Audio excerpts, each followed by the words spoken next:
This is a follow-up video to the first one on creating time adjustments with WebTech.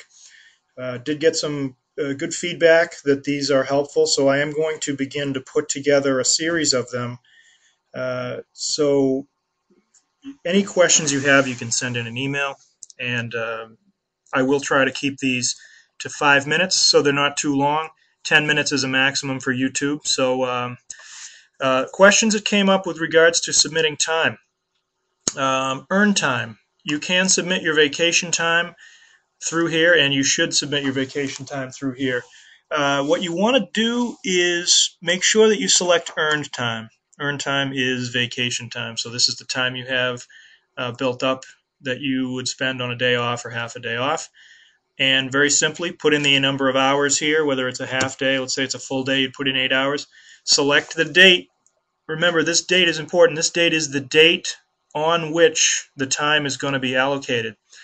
Remember that if you submit this for, say you took Monday off, and now today's Tuesday, and you select Tuesday, because you don't want to be doing this on your day off. So this is kind of one of the good things about it. You can submit for the day before, presuming it's in the same pay week.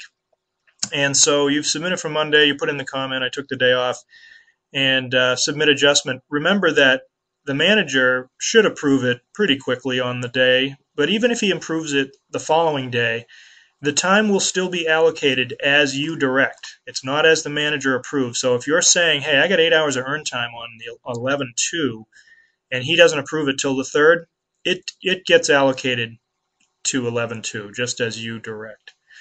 Another question that came up had to do with giving an example, and I'm going to try and give an example of the case where you have to do multiple MIs at a location, at a single location that might be a 2-hour drive for you. How do you allocate that driving time? How do you balance out? How do you cover time? Remember, it's very important. You do not need to cover time, meaning that all time is real. Let's say, for example, you have a 2-hour maintenance, or excuse me, a 2-hour drive to do these maintenances, and there's 3 maintenances. You leave your house at 7:30. You start getting paid at 8 o'clock. It takes you 2 hours to get there, so you actually arrive at 9:30. So you've got an hour and a half, and you're wondering, well, geez, I'm not on any one maintenance. How do I put that in? There are 2 options here, and both of them are acceptable. Let's say that you have a maintenance at location 1, 2, and 3, and the first one you do is location 1. So you've just driven 2 hours, an hour and a half of which you are being paid for. How do you allocate that time? You'd check into store or location 1 and you'd go do the maintenance. And let's say that first maintenance takes you 45 minutes. Or to make it easier math, let's say it takes an hour. So far, you've got from 8 o'clock to 9:30, now it's 10:30. There's 2.5 hours there. You could allocate the 2.5 hours to the first maintenance. That would be a legitimate way to apply the drive time to a maintenance that you were performing. The way in which you do that is you'd have your time in, your start time be 8 o'clock, your end time be 10:30, and you'd submit it. Now you'd go on to your next maintenance. Store number 2 or location number 2, let's say that takes you half an hour.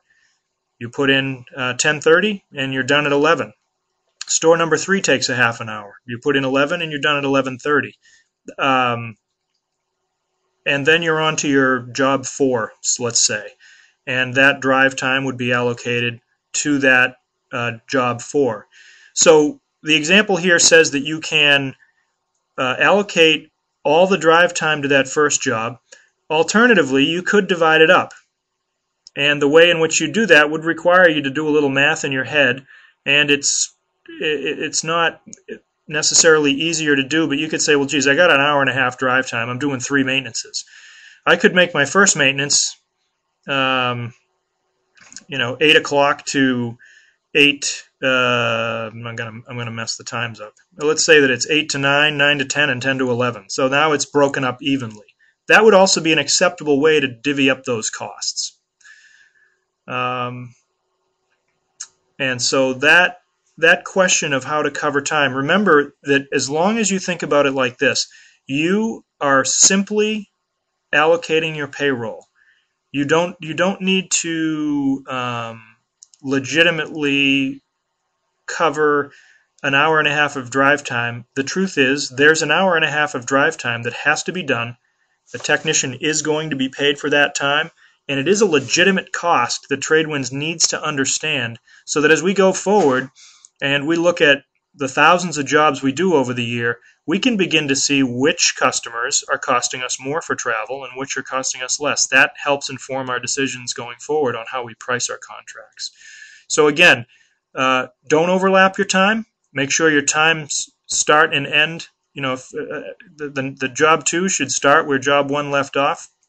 And again, this is just in response to some questions that came up after the first video. Please keep the questions coming, and I will continue to post these. Thank you.